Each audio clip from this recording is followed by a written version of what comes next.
국가공인 AT 자격시험 세무실무 TAT 2급 원천징수 세 번째 마무리 시간인데요.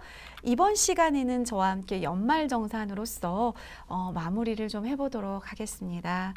자, 먼저 연말정산 부분 같이 하실 때 과연 연말정산이 뭐지? 이걸 먼저 생각해 보고요. 연말정산 자료를 어떤 입력 순서대로 할지 같이 만나보도록 하고요.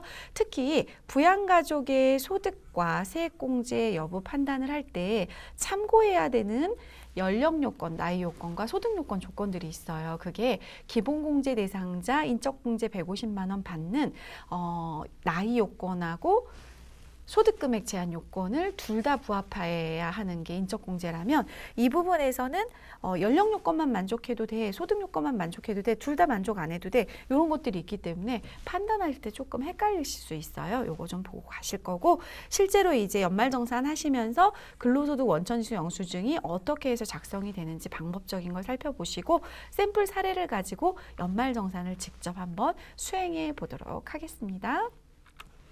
먼저 연말정산이 뭐지?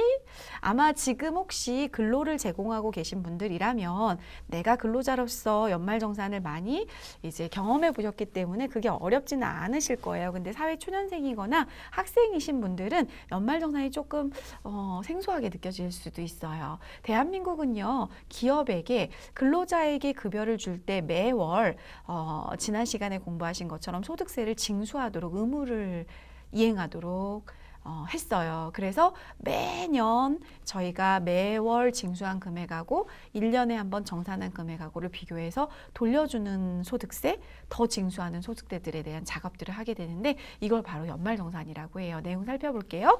원천징수 의무자가 기업이라고 보시면 되겠죠. 근로자의 일용직 근로자는 왜 제외하냐면 여러분 앞서 저희가 사원 등록할 때 일용직 근로자 급여는 분리과세로서 원천징수로 의무가 끝난다 그랬잖아요. 따라서 상용직 근로자의 해당 과세기간의 근로소득 금액 또는 중도 퇴직한 경우에 퇴직한 달까지 있었던 근로소득 금액에 대해서 근로자가 제출한 소득공제 신고서 이제 요 내용에 나 이러이러한 거 빼주세요, 이러이러한 거 금액 썼어요, 이렇게 이제 써놓은 자기들의 금액을 기초로 해서 세금 계산할 때 근거 자료로 소득공제, 세액공제를 산출하게 돼서 소득세를 정산하는 작업을 하게 돼요. 만약에 둘 이상의 근무지에 이중으로 근무하는 분이라면 두 군데에서 각각 연말정산을 진행하면 소득이 합산되지 않잖아요. 따라서 종된 근무지하고 주된 근무지를 정하셔가지고 주근무지에서 원천징수 의무자 주된 근무지 그 회사겠죠. 거기서 하겠다라고 하시면 종된 근무지에 그 사실을 통보하시게 되고 두 가지 곳에 대해서 이제 합산을 하시게 되겠죠. 또한 1월부터 뭐 한 3월까지는 A 기업에 근무를 하다가 4월부터 12월까지 다른 기업에 근무를 하게 됐어요. 그러면 중도 퇴사를 하시게 된 경우니까 종전 근무지에 요청을 하시면 돼요. 근로소득 원천징수 영수증 주세요. 그러면 1월부터 3월까지 근무한 거에 대한 중도 퇴사자 정산이 이루어졌기 때문에 그 서류를 받으실 수가 있고 종전근무지 근로소득 원천징수 영수증 플러스 현 근무지에서 급여할 때 그 근로소득에 대한 내용들이 합산이 돼서 정산을 다시 하게 돼서 소득세를 원천징수하게 되는 경우죠. 제가 어제쯤 업무를 볼 때 전화를 한 직원에게 받았는데요. 이제 시간이 좀 연말정산하고 지났는데 이런 질문을 하는 거예요. 옆에 언니는 소득세를 30만 원 환급받았는데 저는 13만 원밖에 환급을 못 받았어요. 왜 그렇죠? 이렇게 물어본 거예요. 왜 제가 월세액도 받게 됐고 월세 공제도 받게 됐고 여러 가지 제출을 했는데 덜 받았죠? 라고 해서 근로소득 원천징수 영수증을 보니까 1월부터 12월까지 떼인 소득세가 13만 원이더라고요. 징수당한 게 요 정도 되더라고요. 그런데 월세 공제랑 다 공제를 하고 나니까 결정세액이 0원이 나온 거예요. 그러면 이 직원한테는 13만 원을 다 환급해 주게 돼서 사실은 국세청에 들어간 세금은 이 A라는 직원한테는 없었던 거죠. 근데 그 옆에 있는 B라는 언니는 그동안 원천징수한 게 50만 원 정도 되는 거죠. 그런데 결정세액을 해보니까 한 20만 원 정도 나온 거예요. 그럼 얼마가 환급이 되죠? 30만 원이 환급이 되죠? 그러니까 이 친구는 이걸 액면 그대로 비교를 한 거예요. 내가 소득공제자를 더 많이 냈고 월세까지 더 받게 되고 저 언니는 월세도 안 받는데 왜 나보다 환급을 많이 받나 이렇게 된 거죠. 결과적으로는 본인이 낸 거를 다 돌려받았지만 이 언니는 본인이 낸 거 중에 일부만 돌려받은 게 됐죠. 이걸 또 설명을 하니까 세법하고 아무 관계가 없는 직원임에도 불구하고 이해를 하더라고요. 근데 사실 이 연말정산을 하게 됐을 때 결정세액이라는 부분들에 대해서 되게 이해하시기가 어려운 부분들이 있으신가 봐요. 실제로 1년 동안 소득을 벌었지만 그 사람의 부양가족 상황, 신용카드 사용한 내역, 의료비 쓴 내역, 월세 공제 받은 거, 뭐 이런 것들 다 따져가지고 개인 사항을 다 고려하는 게 소득세고 인세잖아요. 소득세는 그러다 보니까 사람마다 이제 다 다르겠지만 이 직원이 훨씬 더 세금에 대해서는 영원이니까 더 클리어하게 끝난 거죠. 자, 연말정산 프로세스는 어떻게 이제 진행이 되냐면요. 먼저 저희 탭에 보시면 소득명세라는 탭이 있어요. 소득명세를 클릭해서 보시면 저희가 이 회사에 근무하면서 받았던 소득에 대한 내역들이 쭉 나오고요. 종전근무지가 있었다면 종전근무지에 대한 내용을 이 소득명세에다가 입력을 하게 돼요. 그래서 가끔 이제 시험 문제 보시면 종전근무지 근로소득 원천징수 영수증이 나오게 되면 소득명세 탭을 클릭하셔서 상단부에 종전근무지 버튼을 눌러서 해당되는 내용을 입력을 하시면 되고요. 각 항목별로 의료비, 신용카드, 기부금은 각각의 탭에서 입력을 해주셔야 돼요. 그리고 기부금 같은 경우는 정산명세에 반영해라 라는 버튼까지 눌러주셔야지만 정산명세의 금액이 반영돼요. 그리고 소득공제에 가보시면 의료비, 신용카드, 기부금 말고 보험료, 교육비 이런 내용들은 여기에서 직접 입력을 하시게 돼요. 그러면 저희가 각 항목별로 입력한 내용들이 정산명세에 반영이 되게 되고요. 연금 투자하고 월세액은요. 정산명세에서 직접 입력을 하셔야 돼요. 따로 탭이 있긴 한데 비활성화되어 있어요. 이 정산명세에서 연금투자 월세액을 입력을 하게 되면 정산명세를 통해서 월세액과 연금투자 창이 활성화되게 되어 있어요. 저희 뒤에 준비한 문제가 월세액이 있기 때문에 그거 입력해 보시면서 이해가 좀 가시리라 생각이 됩니다. 자, 앞서 말씀드린 것 중에 기본공제 대상자 판단할 때 사원 등록하고 혼란스러운 부분이 이 부분이라는 거죠. 기본공제 대상자로 1인당 150만 원씩 사원 등록에서 저희가 했던 거 있잖아요. 여기선 어떻게 됐었어요? 나이 요건도 만족해야 되고 엔드 조건으로 소득 요건도 둘 다 만족해야 1인당 150만 원 받을 수 있어. 이렇게 갔잖아요.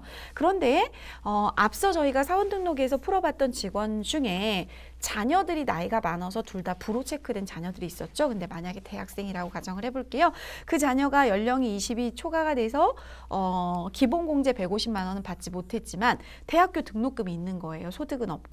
그 대학교 등록금 나이 요건 따지지 않는다. 소득 요건만 따진다. 즉 나이 상관없다는 거죠. 그러면 그 두 자녀가 소득이 없었다라고 가정을 하면 이 두 자녀의 대학교 등록금 받으실 수가 있는 거죠.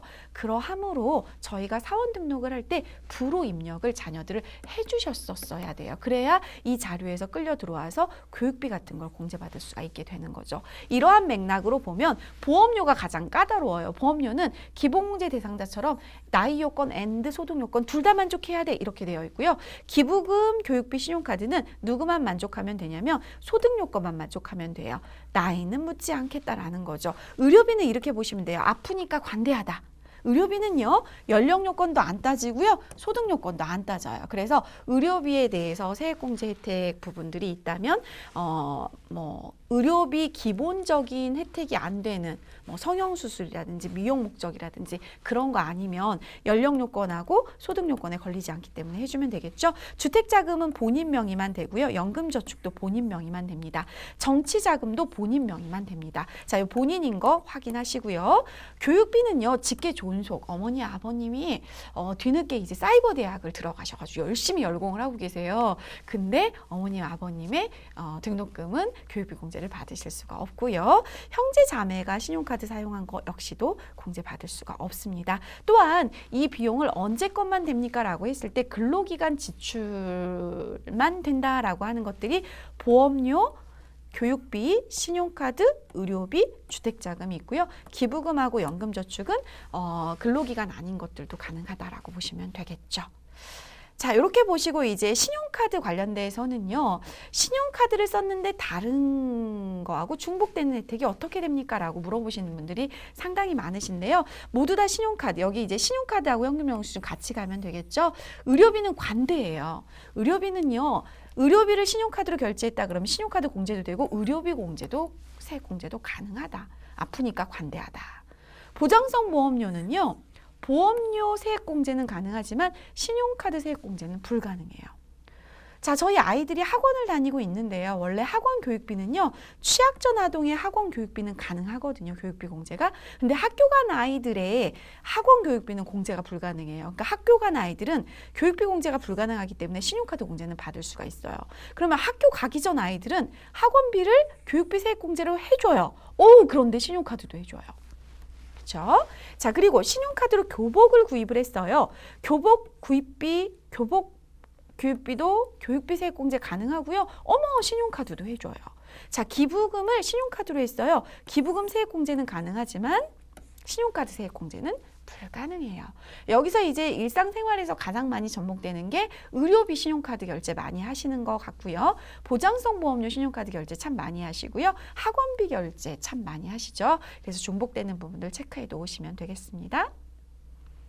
자, 연말정산 근로소득 원천징수 영수증을 최종적으로 이제 마무리하면서 저희가 근로자에게 한 장 주고 국세청에 또 신고하고 이런 작업들을 하게 될 텐데요. 저희가 워낙 탭이 많다 보니까 좀 혼란스러우실 것 같아서 정리를 좀 해놨습니다. 소득명세 탭이 있어요. 이 소득명세는 근로 내용을 쭉 이제 어느 정도 벌었는지 근로소득에 대한 내용들이 보여지는 건데 종전근무지 여기에서 입력하고요. 인정상여, 과세대상 추가 금액들이 이 자리에서 입력이 되고요. 의료비, 기부금, 신용카드 얘는 각각의 탭에다 입력을 하시면 돼요. 그러면 소득공제에 이 내용이 반영이 되게 되는 시스템이에요. 하지만 기부금은 제가 앞서 공제액 계산 정산명세 보내기라는 버튼을 눌러야지만 정산명세까지 간다고 말씀을 드렸죠. 요걸 다 하고 나면 교육비라든지 보험료는 각 항목이 없잖아요. 그냥 소득공제에다가 입력을 하면 돼요. 자, 의료비는 각 탭에 입력하면 소득공제에 들어오죠. 기부금도 각 탭에 입력하면 소득공제에 들어오죠. 신용카드 각 탭에 입력하면 소득공제에 들어오죠. 보험료하고 교육비는 그냥 소득공제 탭에서 입력하게 돼요. 그러면 정산명세가 다 가져가게 돼서 결국은 정산명세가 모든 것들을 다 모아 놓는 서류가 된다라고 보시면 되겠어요. 소득명세와 소득공제 탭에 내용이 반영이 돼서 정산명세 탭에 이제 모든 게 모이게 되고요. 연금투자하고 월세액은 앞서 말씀드린 것처럼 정산명세 탭에서 입력을 하면 각 탭에 역으로 반영이 되는 프로세스예요. 자, 그러면 문제 한번 보면서 직접 수행을 해보도록 하겠습니다. 사무직 박정민, 이름 조심하세요, 여러분. 이 박정민 씨를 연말정산 하셔야 되는데 이제 이게 저희 시험으로서는 마지막 시험 문제다 보니까 수험생들이 마지막에 시간이 없으면 마음이 급해가지고 다른 사람 이름에다가 연말정산을 하시는 케이스가 되게 많으세요. 정확히 이름 보시고요. 박정민 씨의 부양가족은 모두 박정민 씨와 생계를 같이 하고 있고요. 사원 등록의 부양가족 명세는 반영이 되어 있다고 합니다. 배우자 신수연 씨는 자녀 박상준을 출산하였고 그에 대한 의료비 내역이 국세청 자료로 받아져 있습니다. 자녀 박성준은 박성준은 어린이집에 다니고 있으며 이름이 이제 태어난 아이는 박상준, 이제 어린이집 다니고 있는 아이는 박성준, 이름이 헷갈리네요. 현장 체험학습비를 지출한 내역이 이제 첨부가 되어 있고요. 박정민이 지출을 하고, 이 본인이죠. 현금영수증 발급받은 국세청 간소화 자료에 박물관과 미술관 사용분이 있고요. 다른 지출 금액은 없다고 합니다. 박정민은 월세를 지출하고 있는데요. 국민주택 규모의 아파트에 살고 있어요. 85평방미터. 해당 아파트 기준시가 2억 2천만 원으로서 월세 공제 대상에 해당한다. AT 시험 아주 친절해요. 월세액 받아라 이렇게 이제 주고 있는 상황이지요. 자, 평가 문제 보도록 하겠습니다. 연말정산 자료 완료하셔서 근로소득 원천징수 영수증 마무리하시는데요. 첫 번째 순서대로 가시는 게 가장 좋아요. 의료비 탭에서 관련되어 있는 의료비 내용들 입력해 주시고요. 교육비 세액공제는 소득공제 탭에서 입력한다고 했죠. 그리고 신용카드는 의기신에서 각각의 탭에 신용카드가 있어요. 그리고 정산명세 부분에 월세액을 입력하고 나면 각 탭에 월세액 탭에 들어간다 그랬죠. 임대차 계약서상 주소지와 박정민의 현 주소지는 동일하다고 합니다. 자, 관련되는 내용들 자료를 좀 살펴보시면서 입력하러 가볼 텐데요. 지금 박정민 씨의 가족들은요. 아내분하고 자녀 2명이 있고요. 아내와 자녀 2명은 전부 다 소득이 없습니다. 자녀들은 20세 이하고요. 아내는 연령을 따지지 않는다 그랬죠. 소득이 없기 때문에 3명 다 부양가족 공제 받을 수 있고 본인 공제, 배우자 공제, 직계비속 2명 다 해서 150, 600만 원 소득 공제, 인적 공제로 받을 수가 있겠네요. 자, 또한 의료비가 이제 앞서 있다라고 했는데 신수연 씨가 출산을 했어요. 따라서 산후조리원을 이용을 해서 130만 원 지출한 금액이 국세청 자료로 보여지고 있고요. 희망숲 어린이집에 앞서 그 현장 체험 학습비가 있는데 본인 부담금이 총 60만 원이 주어져 있는데요. 첫째 아이가 어린이집을 다니고 있고 거기에 현장 체험관 학습비가 되겠습니다. 현금 영수증은요. 박정민 씨가 일반적인 현금 영수증에 1,000만 원, 박물관, 미술관 사용분에 50만 원 있고 그 외에는 없다고 되어 있었고요. 월세는 임대인이 이상희 씨고요. 임차인이 박정민 씨고 현재 요 거주지 이 아파트를 월세로 거주하고 계시는 상황이고 2020년 11월 1일부터 2022년 12월 31일까지 임대차 계약 기간이고요. 월세 금액은 150만 원씩 2번 불입을 했겠네요. 11월, 12월에서 총 300만 원. 아파트 계약 면적 나와 있는데요, 여러분. 현재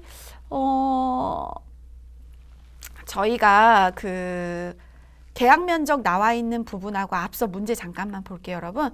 여기서 월세 공제에 해당되는 부분에 대한 내용이다. 국민주택 초과 규모 아파트에 살고 있다. 국민주택 규모 이하가 아니었네요. 85평방미터 이하가 아니고요. 얘가 국민주택 초과하는 평방미터에 살고 있어요. 그러면 여기서 의사결정을 좀 하셔야 돼요. 다시 한번 가볼까요? 국민주택 초과네요. 85평방미터 초과니까. 그런데 저희 규정에 보면 어떤 내용이 있냐면요. 국민주택 초과, 그러니까 국민주택 이하의 규모, 85평방미터 이하의 규모이거나 또는 평은 되게 큰데, 평수는 되게 큰데 이제 실제로 기준시가가 낮을 수도 있잖아요. 그래서 기준시가가 3억 원 이하 둘 중에 하나만 만족하면 받을 수 있는데 이 아파트가 현재 얼마라고 되어 있냐면요. 기준시가 부분이 아까 문제 다시 또 올라가 볼게요, 여러분. 2억 2천만 원이에요. 국민주택 규모 초과했는데 2억 2천만 원, 5호 조건 둘 중에 하나만 만족하면 되니까 월세 공제 받을 수 있어요. 이 부분이 조금 어렵겠네요. 그래서 요거 읽으실 때 제가 아까 국민주택 규모 85평방미터라고 말씀드렸잖아요. 여기 155평방미터로 되어 있네요. 그런데 3억 원 이하이기 때문에 오케이, 괜찮다라고 보시면 되겠어요. 자, 지금부터 더 좋은 스마트 A 프로그램을 여셔서 박정민 사원의 연말정산 프로세스를 하나씩 입력해 가면서 근로소득 원천징수 영수증 마무리해 보겠습니다. 더 좋은 스마트 A 프로그램 TAT 2급 2638의 골든 슈즈로 로그인해 주시고요. 인사급여 쪽에 메뉴에 보시면 근로소득 원천징수 영수증이라고 하는 연말정산 메뉴가 보여집니다. 클릭해 주시고요. 저희 이 부분에서 이제 탭을 좀 살펴보도록 할게요. 정산명세, 소득명세, 소득공제, 의료비, 기부금, 신용카드, 연금투자명세, 월세명세. 이 부분이 저희가 앞서서 말씀드렸던 그 탭들이에요. 어디를 먼저 해야 되나 되게 혼란스러워 하시는데 앞서 말씀드린 것처럼 소득공제에서 소득 먼저 확인하시고 의료비, 기부금, 신용카드 각 탭에 입력을 하시면 그 내용이 소득공제에 모이게 되고요. 보험료하고 교육비는 요 란에 입력을 하시게 되면 결국은 정산명세가 각 란의 내용을 다 반영받게 되어 있습니다. 연금 쪽 관련된 부분은요. 이 연금계좌 57번 란에 있는 내용들 57, 58, 59 요 내용들과 연결되는 이 연금저축 쪽 부분에 해당되는 내용하고 월세액 부분은 여기 하단에 보면 69번의 월세액 부분에 해당하는 내용을 입력을 하면 오른쪽 탭에 보시는 연금 투자 명세와 월세액 명세가 활성화돼서 열리게 되어 있습니다. 자, 여러분 저희가 연말정산을 수행할 사람이 누구죠? 저희 앞서서 보셨던 박정민 씨죠. 그런데 여러분 여기서 박정민 씨만 F2 키를 눌러서 불러와도 괜찮아요. 그런데 실제로 실무를 하시면서 연말정산을 하실 때는 상시 근로자 전사원을 다 가져오거든요. 전사원으로 불러오겠으니까 예스를 하시고요. 사람 이름을 정확히 보시고 연말정산을 하시는 게 좋을 것 같습니다. 박경원이 아니고 누구예요? 박정민. 박정민을 체크하시고 이제 하나씩 보도록 하겠습니다. 박정민의 소득명세를 눌러보니까 박정민의 소득명세 부분이 이렇게 1월 달부터 쭉 해서 자료가 보여지고 있네요. 중간에 뭐 자료가 조금 빠지긴 했지만 어떤 사정이 있었겠거니 하고 보시면 되겠고요. 정산명세에 들어와 보시면은 기본적으로 본인 배우자, 자녀 2명에 대해서 600만 원 인적공제 받는 게 보여지고요. 총급여가 4,200만 원 보여지고 있습니다. 자, 각 항목별로 이제 먼저 진행을 해볼까요? 종전근무지는 없어요. 1월 달부터 입력을 했기 때문에 만약에 종전근무지가 있다면요. 상단부에 종전근무지 입력을 누르시면 이렇게 종전 1번 활성화가 돼요. 여기에다가 쭉 입력을 해주시면 되고요. 이 박정민 씨는 종전근무가 없기 때문에 넘어가시고요. 의료비 저희 보여지고 있는 거 신수연 배우자가 출산을 하고 국세청 연말정산 PDF 자료 130만 원을 지출을 하신 걸 보고 있죠. F2키 누르셔서 산후조리원에 배우자가 지출하신 거. 국세청 자료가 있는 거는 1번 걸어주시고 국세청에서 자료를 다운로드한 거는 상호와 사업자 등록번호 안 넣어주셔도 되겠습니다. 지급금액 130만 원이에요. 여러분 산후조리원 관련해서 과거에는 이 부분이 의료비 세액공제 혜택을 받으실 수가 없었는데 개정이 돼서 이제 받을 수가 있게 됐어요. 그래서 이 부분을 판단을 하실 때는요. 총급여 7천만 원 이하인 근로자가 산후조리원에 지출한 금액을 200만 원 한도로 1회 200만 원이에요. 받으실 수가 있어서 1회 지금 130만 원이니까 받을 수 있고 정산명세에 보면 총급여가 7천만 원 이하 4,200만 원 여기. 여러분 이 총급여에는요. 비과세급여는 들어오지 않는 거예요. 왜냐하면 저희가 소득세를 정산하는 작업이니까 소득세를 과세하는 급여에 대해서 산정을 하는 연말정산이니까요. 자, 이렇게 해서 의료비에 지금 요 130만 원을 입력을 하셨잖아요. 그러면 소득공제에 들어가 보시면 의료비 관련된 부분이 이렇게 들어와 있어요. 여기 보시면 배우자 부분에 대해서 130만 원 이렇게 들어와 있는데요. 여러분이 지금 입력하신 이 의료비는 실제로 산후조리원에 해당하는 거잖아요. 근데 저희가 여기만 입력하고 여기를 동글매기를 안 쳤더니 이 부분에 대해서 산후조리원 해당 여부가 체크가 안 돼 있었어요. 요거 꼭 체크해 주시고요. 이 부분이 이렇게 체크가 되면 다시 한번 소득공제 한번 가볼까요? 그러면 이 신수연 씨의 130만 원이 국세청 자료이다. 여러분 앞서 말씀드린 한도가 200만 원인데 궁금해지셨을 것 같아요. 만약에요. 제가 여기를 250만 원으로 한번 입력을 해볼게요. 250만 원, 산후조리원 되게 비싸거든요. 사실은. 이렇게 입력을 하면 자, 여기 지출된 거 우선 지울게요. 요거 체크 없애고요. 얘가 이제 사실 출제가 많이 안 되고 있다가 개정이 되면서 이제 출제가 많이 되고 있는 상황들이 된 거죠. 실제로 여러분 제가 이 부분을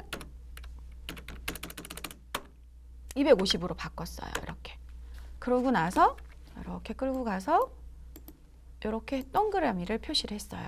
실제로 제가 지금 말씀드린 것처럼 250을 입력했지만 1회당 200만 원 한도라고 하니까 자기가 스스로 200을 잘라주죠. 근데 저희는 200이 아니고 130만 원을 지출했기 때문에 문제가 없는 거예요. 자, 이렇게 해서 130만 원 입력한 내용이 소득공제 자리에 의료비 자리에 이렇게 신수연 씨 자리에 잘 들어와 있는 걸 확인할 수 있습니다. 자, 그 다음에 두 번째는요. 교육비인데요. 누구 거 교육비였냐면 아이, 초등학교 어린이집 다니는 아이였었죠. 어린이집 다니는 아이가 현장 체험학습비를 60만 원 정도 지출한 게 있는데 이 교육비 같은 경우는 여러분 저희가 의기, 신, 탭이 따로 주어져 있지 않죠? 따라서 소득공제에 첫 번째 아이 박성준 아이의 현장 체험학습비인데 교육비가 여기에 있어요, 여러분. 여기 보이죠? 얘가 취약전 아동인데요. 만약에 이게 공제 혜택을 볼 수 있는 거라면 금액을 입력하시면 되는데 취약전 아동은요. 현장 체험학습비가 교육비 세액공제 대상에서 제외되어 있어요. 그래서 사실은 입력하면 안 되는 건데 입력하면 감점당하게 되는 거고요. 그래서 입력을 안 하고 넘어갈 거고요. 현금 영수증이 있었죠. 세 번째 자료에 신용카드 탭에 가셔서 박정민 씨가 일반 현금 영수증 1,000만 원 사용하시고 박물관 미술관에 사용한 게 56만 원이 있었어요. 자, 박정민 씨 본인이고요. 현금 영수증 국세청 자료였었어요. 금액은 1,000만 원.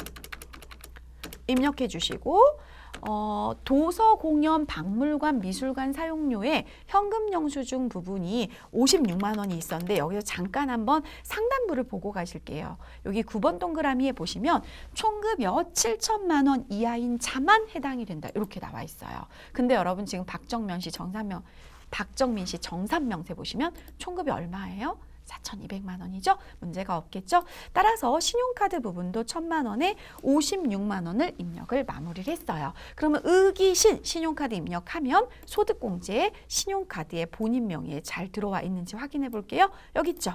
본인 박정민 현금 영수증 1,000만 원, 도서 공연 사용액 56만 원에서 내용이 들어와 있습니다.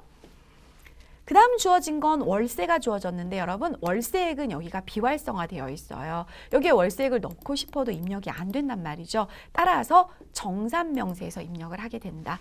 여기 연금저축도 마찬가지예요. 여러분 연금저축도 여기에서 내용을 이렇게 3번 연금저축에서 입력을 해주시면 여기 연금투자명세에 거꾸로 반영이 되고요. 월세액도 여기 69번 줄에 입력을 하시면 그 내용이 월세액 명세에 반영이 되는 걸 확인할 수 있어요. 임대인은 이상희 씨가 되고요. 임대사업자 주민번호 입력해 주시고요. 주택 유형은 아파트죠.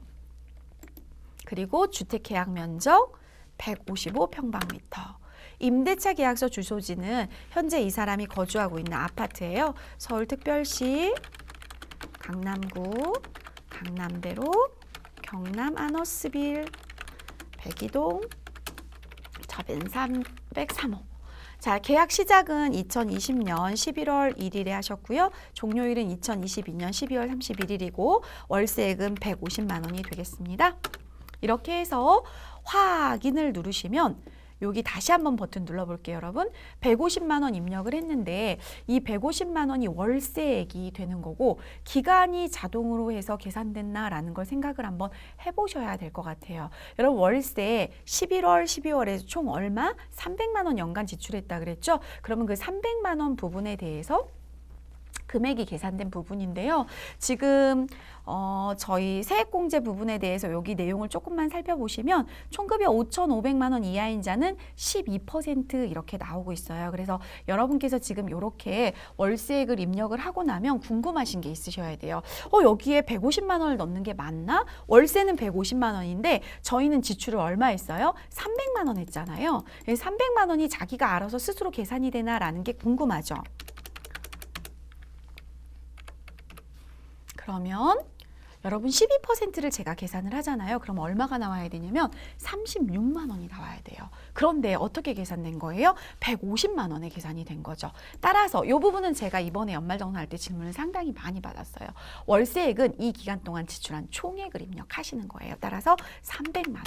이게 이제 오답으로 많이 이제 산출이 되는 케이스도 보여지고 있어요. 꼭 월세액 총액 이번 연도 지출하신 거 입력해 주시고 확인하시면 이 부분이 얼마로 바뀌어 있어요? 36만 원으로 바뀌어 있죠, 여러분. 자, 이렇게 해서 그 박정민 씨에 해당되는 내용들을 입력을 해봤어요. 결과적으로는 월세액을 입력하니까 마지막 월세액 명세가 활성화가 되면서 관련 내용 이렇게 쭈루룩 들어와서 세액공제 금액이 36만 원이다까지 보여지고 있죠. 이렇게 해서 마지막 정산명세까지 반영이 된 내용들이 전부 다 확인이 되고 있는데요.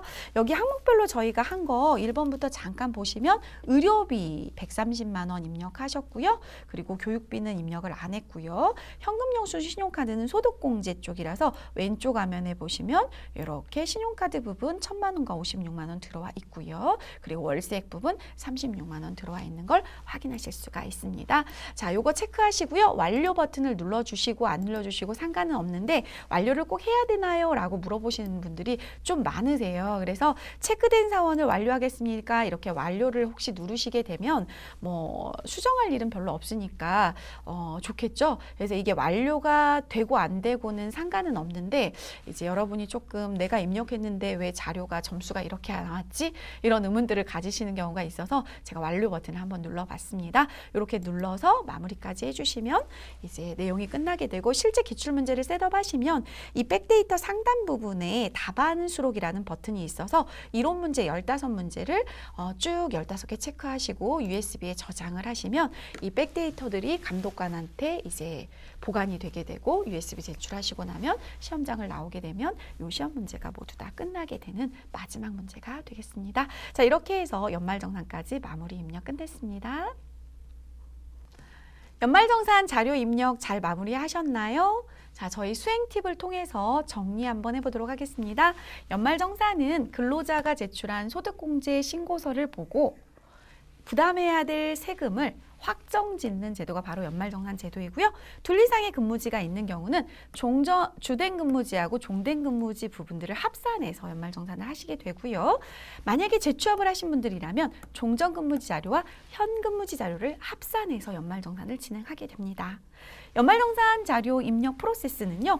먼저 소득공제 탭을 여셔서 저희가 현 근무지에서 근로를 제공하면서 받은 소득에 대해서 쭉 한번 리스트를 보시고요. 종전 근무지가 만약에 있다 그러면 종전 근무지 부분을 소득공제 탭에서 같이 합산해서 입력을 해주시게 되고요. 의료비, 신용카드, 기부금은 각 란에 입력을 하시게 되고요. 기부금은 정산명세로 반영해라 라는 버튼까지 눌러주셔야지만 정산명세에 반영이 되고요. 보험료하고 교육비 같은 경우는 항목별로 잊지 않고 소득공제 탭에 들어가 보면 보험료와 교육비 입력하는 내용이 있습니다. 자, 의료비, 신용카드, 기부금, 보험료, 교육비가 정산명세로 모두 모이게 됩니다. 그리고 연금 투자하고 월세액은 정산명세에서 연금 투자와 월세액을 입력하면 거꾸로 이 내용이 각 탭에 반영이 되는 프로세스로 진행이 됩니다. 부양가족의 소득공제, 세액공제 내용들을 보시고 이거 해줄까 말까라는 걸 판단을 하실 때는 기본공제 대상자 인적공제 150만 원을 판단할 때하고는 좀 다르다 그랬죠. 기본공제 인적공제 150만 원은 연령 요건도 만족하고 소득 요건도 만족해야 되지만 부양가족의 소득공제, 세액공제 부분을 연말정산에 작업을 하실 때는 보험료만 까다로워요. 나이 요건, 소득 요건 모두 따질 거야. 이게 바로 보험료고요. 기부금, 교육비, 신용카드는 나이 요건은 따지지 않고 소득 요건만 따지게 되고요. 의료비는 아프니까 관대하다. 보험료하고 정반대죠. 나이도 안 따지고 소득도 안 따질 거야. 주택자금, 연금저축, 정치자금은 본인 명의의 지출분만 공제가 됩니다. 교육비는 앞서 말씀드린 것처럼 직계존속은 불가능하고요. 가능하지 않고요. 그리고 형제자매의 신용카드도 가능하지 않고요. 그런 거 정리가 잘 들어가면 아마 틈새 점수까지 다 받으시리라고 생각이 됩니다. 자, 여기까지 강의 들으시느라고 정말 고생 많으셨는데요. 연말정산까지 마무리하면 저희가 TAT 2급의 실무 프로세스가 이제 거의 다 마무리가 되는 시간이 됐습니다. 여러분, 삶은 살며 사랑하며 배우는 것이라고 합니다. 저는 이 내용을 처음 들었을 때 배움이 여기에 들어가 있다는 게 되게 신선한 설레임이었어요. 충격이기도 했었어요. 살아갈 때도 매 순간 열정적으로 살아가시고 사랑을 할 때도 매 순간 정성을 다해서 사랑하시는데 배우는 게 저희 삶의 일부분이라는 거죠. 만약에 그렇다면 배우는 즐거움을 저희가 느껴보는 게 저희 삶의 즐거움이 되지 않을까 싶습니다. 배움은 우리가 살아가는 삶이라고 합니다. TAT 2급에 도전하시는 여러분 삶에 배움이 꽉 차 있는 거라고 생각이 됩니다. 여러분의 합격을 진심으로 기원하면서 여기에서 TAT 2급 강의 마무리하도록 하겠습니다. 감사합니다.